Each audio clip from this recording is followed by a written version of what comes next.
Hi everyone. তো ওকে সকালবেলা আমি ডক্টর দেখিয়ে নিয়ে এসেছি। ওর অতিরিক্ত ঠান্ডা লেগে গেছে, ওই জন্যই এরকম হাঁচি কাশি হচ্ছে। তো ওষুধ দিয়েছে, ও বলল যে কমে যাবে।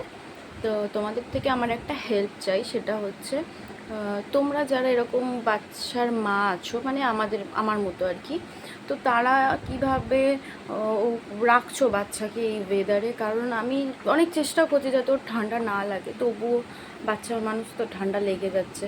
তো তোমরা যদি একটু আমাকে বলো যে তোমরা কিভাবে রাখছো এই ওয়েদারে বাচ্চাদের, কী করছো, একটু ঘরোয়া টিপস যদি দাও খুব ভালো হয়। কারণ সবসময় বাচ্চাকে ওষুধ দেওয়াটাও ঠিক না, আর ওর শরীর খারাপ হয়েছে বিশ্বাস করো, আমার নিজের খুব কষ্ট হচ্ছে, খেতে চাইছে না কিছু না, এতবার হাঁচি করছে, প্রচুর কাশি হয়েছে। তোমরা যদি একটু বলো যে ঘরোয়া কিভাবে আমি ওকে রাখলে ঠান্ডাটা কম লাগবে। ওষুধ তো আমি খাওয়াচ্ছি, ডক্টরও কনসাল্ট করেছি, তবুও ঘরোয়া একটু যদি কিছু বলো আমার খুব উপকার হয়।